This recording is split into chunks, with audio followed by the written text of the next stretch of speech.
cuitan media sosial di Facebook di akun Bapak Budi Setiawan, yang mana sebelum adanya cuitan ini permasalahan yang ada di Indonesia khususnya terkait kenaikan UKT di setiap universitas khususnya di negeri, lalu adanya info terkait kondisi Gen Z hari ini yang mana 10 juta Gen Z di Indonesia nganggur.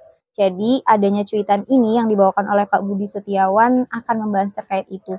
Kurang lebih 3 poin yang akan dibahas di sini. Yang pertama terkait nasionalisme, yang kedua terkait pendidikan, dan yang terakhir terkait pekerjaan. Assalamualaikum warahmatullahi wabarakatuh. Shalom, Om Swastiastu, Namo Buddhaya, salam kebajikan, Rahayu, Sampurasun, salam sejahtera untuk kita semua. Teman-teman, kembali lagi dengan kami, Paham Perempuan. Terima kasih teman-teman yang sudah selalu stay tune dan antusias di kanal YouTube kami di Paham Perempuan. Paham Perempuan kali ini ingin melakukan ngaji bris bersama kembali, yakni terkait isu-isu yang sedang gencar diobrolkan oleh semua pihak khususnya di Indonesia. Nah, ngaji bris bersama kali ini akan membawakan cuitan media sosial di Facebook di akun Bapak Budi Setiawan. Nah, untuk Bapak Budi Setiawan mohon izin kami bahas dan kami informasikan di konten kami di Ngaji Bris Bersama di kanal YouTube Paham Perempuan untuk melakukan sharing kepada teman-teman semua. Dan jangan lupa juga sebelum teman-teman menyimak video ini, pastikan teman-teman sudah subscribe di kanal YouTube kami di Paham Perempuan, dan teman-teman jangan lupa untuk klik loncengnya agar teman-teman selalu mendapatkan notifikasi atau pemberitahuan terbaru dari video-video kami. Ngaji Bris Bersama.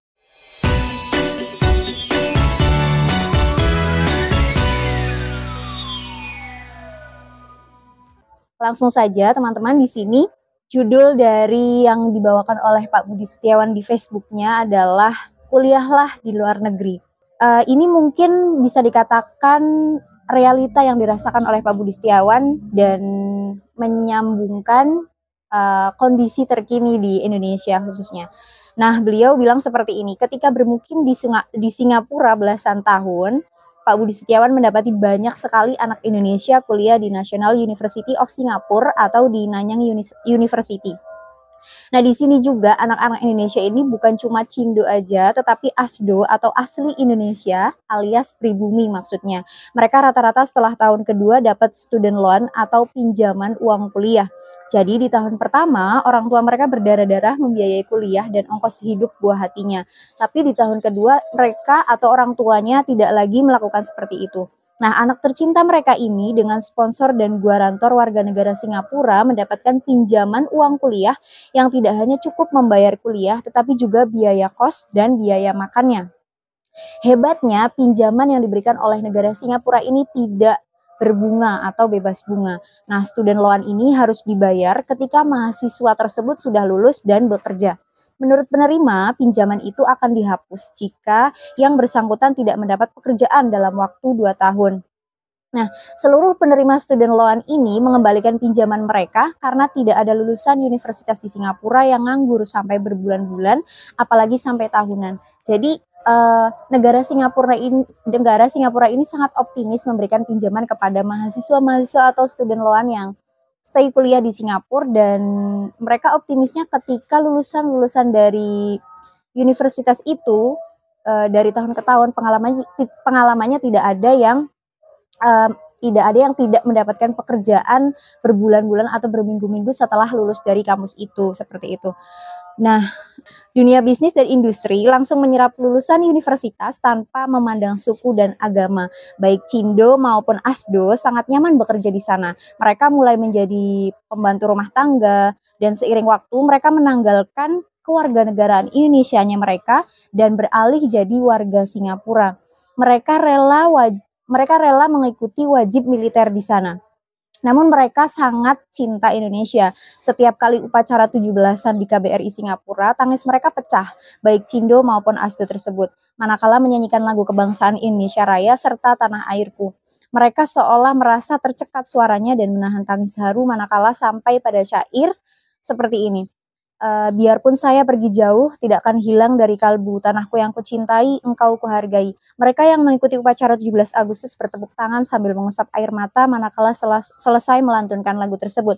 Mereka sangat cinta Indonesia tapi terpaksa menjadi warga negara asing karena negara tempat mereka bermukim menjanjikan pekerjaan dan kehidupan yang lebih baik ketimbang tanah airnya sendiri. Bisa dikatakan sangat realistis tapi miris ya teman-teman, karena mereka rela menanggalkan kewarganegaraan mereka dari Indonesia ke Singapura seperti itu. Nah, ini yang bakal kejadian di masa-masa mendatang teman-teman. Akan sangat banyak anak Indonesia yang sekolah di luar negeri dan tidak akan kembali lagi. Penyebabnya apa? Perguruan tinggi negeri menerapkan biaya UKT yang jauh lebih mahal atau hampir setara ketimbang universitas di Malaysia, Thailand, Singapura, Turki, Jerman, Australia, dan masih banyak lagi negara-negara yang lain. Padahal peringkat universitas di sana jauh lebih tinggi ketimbang UI, UGM, ataupun ITB. Jadi pembahasan adanya cuitan ini melalui akun Facebooknya Pak Budi Setiawan adalah keresahan dan realita yang terjadi di Indonesia terkait kenaikan UKT di setiap universitas seperti itu. Banyak pula negara yang menawarkan aneka beasiswa untuk anak-anak Indonesia dan mereka yang lolos adalah bibit unggul asli Indonesia yang dalam 4 tahun ke depan tidak akan kembali lagi ke Indonesia. Mereka bekerja dan meraih gelar master hingga PhD karena negara tempat mereka bermukim sengaja memberikan kesempatan bagi foreign talent untuk menjadi warga negara atau setidaknya pembantu rumah tangga. Nah, pemerintah setempat sangat sadar bahwasannya di sana modernisasi dan globalisasi itu menerjang. Tenaga ahli dalam berbagai bidang sangat diperlukan untuk menunjang pertumbuhan ekonomi di tengah makin susutnya anak muda mereka di sana, sementara kalangan manula terus bertambah. Situasi ini yang membuat Indonesia mengalami brain drain. Yang tinggal di Indonesia adalah warga negara atau warga dunia kelas 100, gerombolan pekerja yang rela ditindas. Nah, perlu diketahui dan kita perlu sadar ya teman-teman bahwasanya warga Indonesia, pemuda-pemudinya yang sekarang standby atau sudah menjadi lulusan di universitas, baik universitas favorit atau tidak, yang mana pada kuliahnya juga menghabiskan biaya yang sangat banyak, mereka juga tidak diberikan jaminan mendapatkan pekerjaan yang sangat enak seperti itu. Jadi kenapa kita atau Paham Perempuan melakukan ngaji bris bersama dengan cuitan Pak Budi Setiawan ini di Facebook karena melihat realita yang terjadi di Indonesia sendiri teman-teman. Sebenarnya gitu kalau ditarik ulur, kenapa sih para universitas negeri ataupun swasta menaikkan UKT gitu, padahal seharusnya yang dinaikkan itu adalah kompetensi atau pengetahuan yang harusnya lebih digencarkan kepada mahasiswa atau alumninya seperti itu. Karena kebanyakan di Indonesia juga ketika ingin memiliki pekerjaan yang oke atau yang paling difavoritkan, itu kadang-kadang kan masih menilai dari kampus mana, jurusannya apa, dan mungkin bisa dilihat dari nilai IPK-nya. Tetapi dalam hal ini juga sebenarnya tidak bisa diyakini begitu saja gitu, karena banyak sekali teman-teman lulusan kampus favorit pun masih tidak memiliki pekerjaan yang oke tadi gitu, seperti itu. Kita lanjut di cuitan Pak Budi Setiawan tadi teman-teman.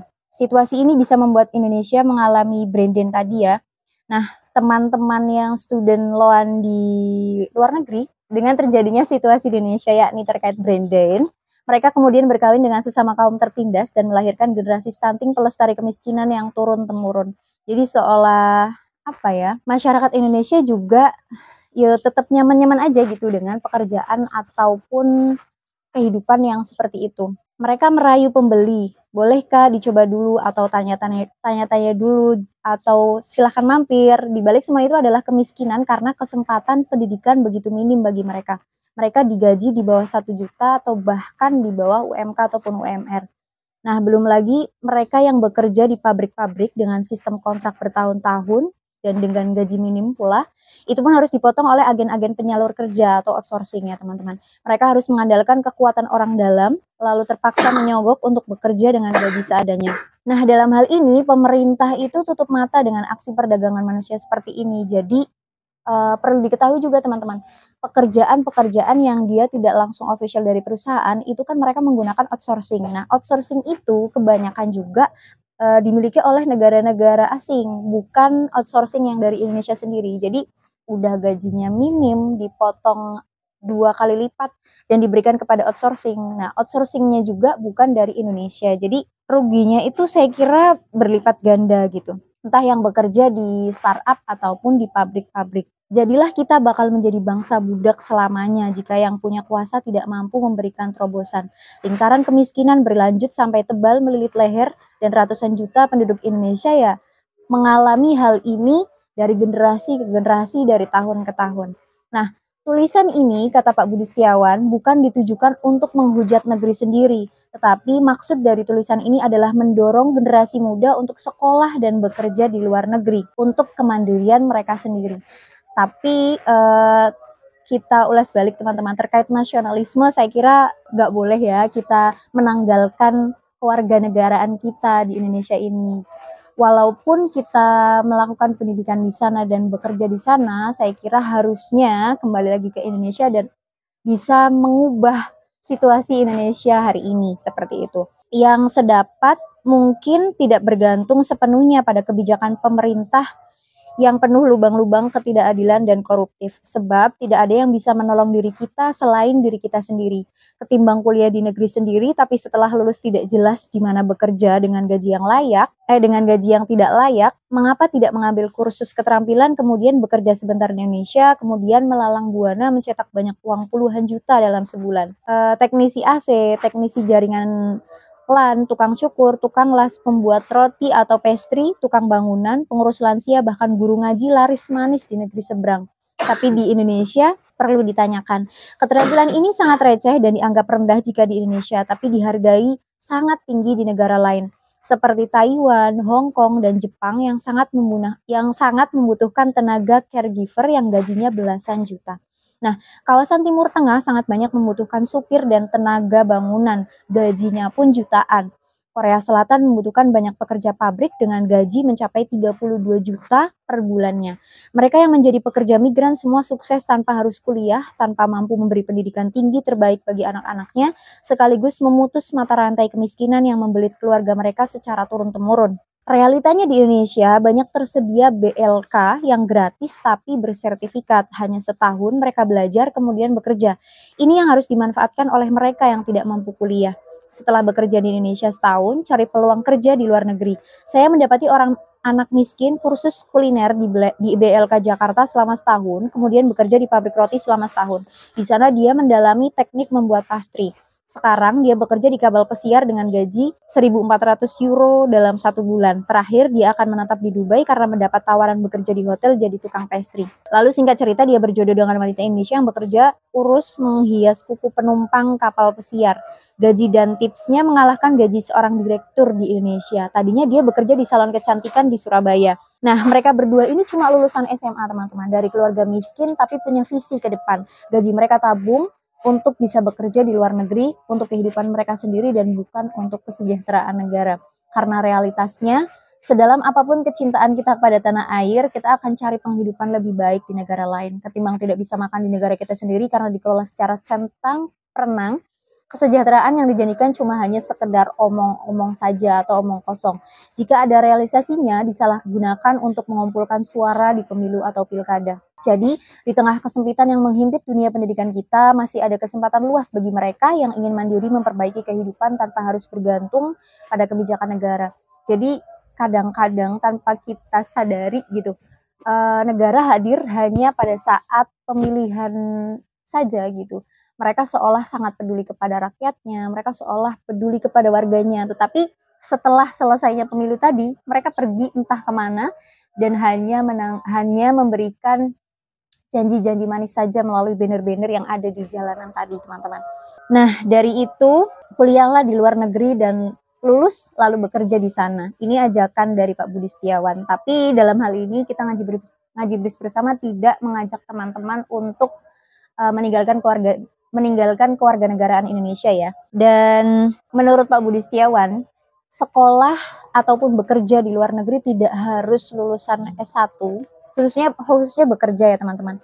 Jadi banyak sekali teman-teman lulusan SMA saja yang dimulai dari mengikuti pelatihan-pelatihan di BLK wilayahnya, itu mereka bisa langsung bekerja di luar negeri dengan gaji yang sangat besar seperti itu. Nah, saatnya kita bangkit untuk kemaslahatan diri kita sendiri tanpa banyak tergantung pada orang lain, dan jangan lupa kita juga tidak bisa bergantung kepada negara kita sendiri. apalagi bergantung aksi para guru besar yang ditutup mata dan bisu bacotnya akan persoalan bangsa yang sangat serius di depan bola mata mereka, di halaman mereka sendiri. Tapi galaknya minta ampun ketika bicara soal etika pemilu segala macam yang petisi-petisinya jelas-jelas sangat tidak partisipan. Nah, teman-teman, tujuan dari Ngaji Bris Bersama, dari kutipan atau cuitan Pak Budi Setiawan ini adalah ingin melakukan sharing bersama teman-teman. Jadi teman-teman jangan sungkan untuk mampir di kolom komentar kami. Semoga video ini bisa membuka perspektif yang lebih banyak dan teman-teman bisa lebih realistis. Tapi jangan lupa untuk tidak meninggalkan kewarganegaraan Indonesia seperti itu. Terima kasih, semoga video ini bermanfaat dan teman-teman jangan lupa untuk subscribe di kanal YouTube kami. Teman-teman bisa like, share, dan komen. Wassalamualaikum warahmatullahi wabarakatuh.